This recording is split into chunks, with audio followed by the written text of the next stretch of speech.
vas a continuar, Sergio? Sí. Bien, entonces te dejo que tomes el sueño. Bueno, entonces el mate se lo llevamos después. Bien. Bien. Bueno, creo que ahora voy a leer un cuento.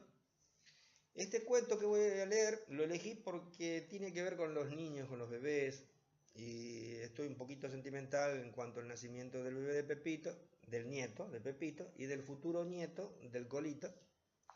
Quizás haya más, y no lo sé, se estarán gestando. Este se llama El cuento de un cuento. Intenté ser gracioso con un cuento y buscar originalidad, que siempre es lo que me gusta a mí. Entonces inventé el cuento de un cuento. No tengo que explicar mucho porque lo que más conviene es leerlo. Y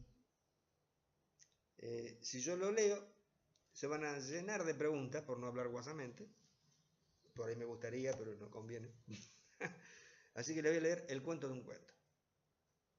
Hacía frío allí, en el viejo pueblo azotado por la ventisca y los copos de nieve helados que caían de manera intermitente sobre las calles y plazas, sobre las casas y negocios, sobre las aceras y por encima de todo aquello que simulaba ser parte de algún gran cuento de hadas. El niño, abrigado hasta la barbilla con sus cálidas frazadas, esperaba ilusionado las atractivas palabras de su papá cariñoso. Pero aquel estaba muy preocupado, pues nada le venía a la mente.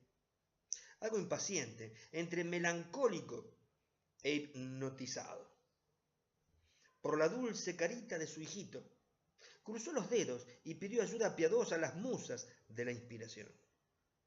Esto conmovió a una de aquellas que, alarmada por la situación, corrió en búsqueda de algún cuento soñado.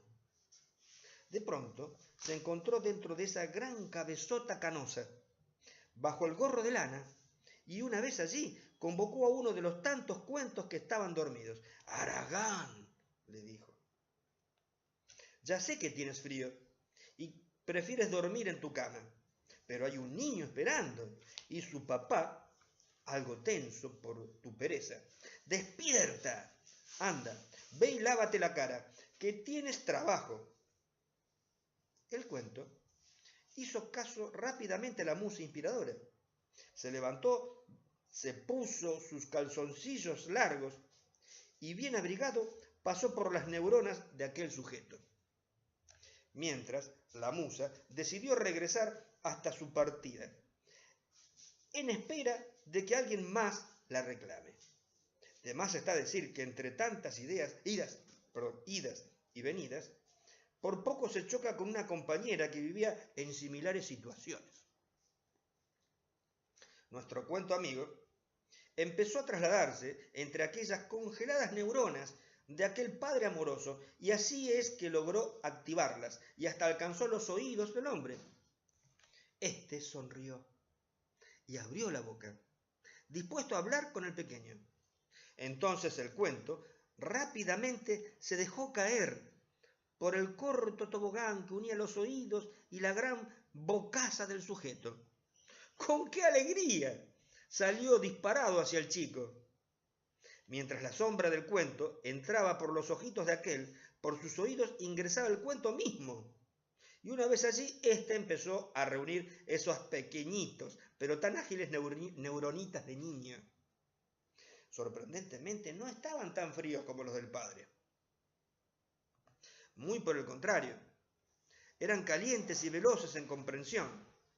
Aturdido por el calor, el cuento empezó a desnudarse y rápidamente logró accionar la gran ruta del pensamiento e imaginación que había en él.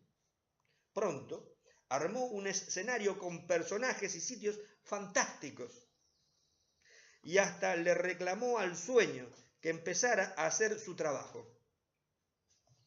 Aquel no quería hacerlo, pues la escenificación del cuento, con sus personajes y lugares, era espléndida para ser disfrutada. Sin embargo, el cansancio no tardó en actuar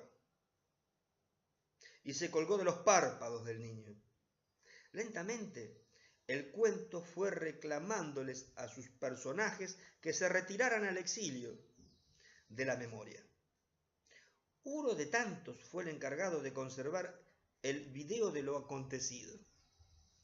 Saliendo por un balazo, como un balazo, por el resoplido del pequeñín, el cuento ingresó por los ojos del padre y buscó vestirse nuevamente hasta regresar a su camita. Una vez allí, se despidió con gran bostezo, alojado en el recuerdo del papá satisfecho. Luego el padre apagó la luz de la pieza y se retiró a sus aposentos. Allí la esposa y madre del niño le preguntó: ¿se durmió? Tal vez, le respondió el esposo.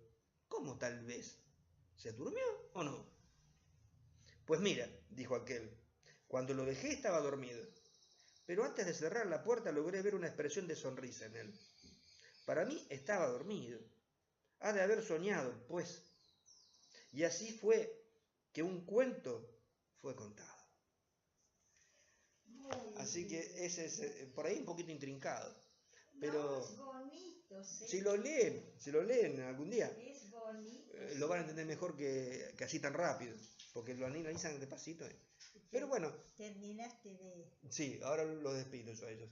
Ah, bueno. Así que, chicos de Skeoff 34, voy a socorrer a Pilar, no sé con qué me va a preguntar, como ella me socorre a mí todo el tiempo. Y les mando un gran abrazo a todos ustedes. Advanti.